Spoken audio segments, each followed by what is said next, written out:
Waheshimiwa wabunge, juzi kulikuwa na fainali za under 17 na Mheshimiwa Rais alitoa usafiri wa ndege na hamasa ili timu yetu iweze kupata ushindi.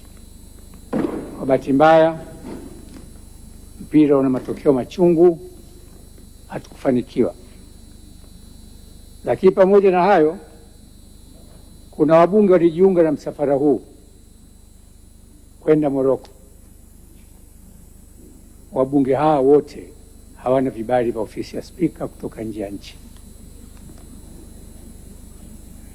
Kwa maana hiyo, natoa maelekezo kwa katibu, wabunge wote waliosafiri bila kibali cha spika au ofisi ya spika waandikiwe barua za kujieleza kwa nini wamevunja kanuni za kibunge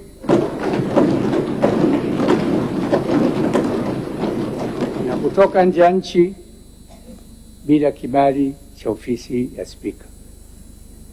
Pamoja na nia njema iliyokuwepo, taratibu za kibunge lazima zifuatwe.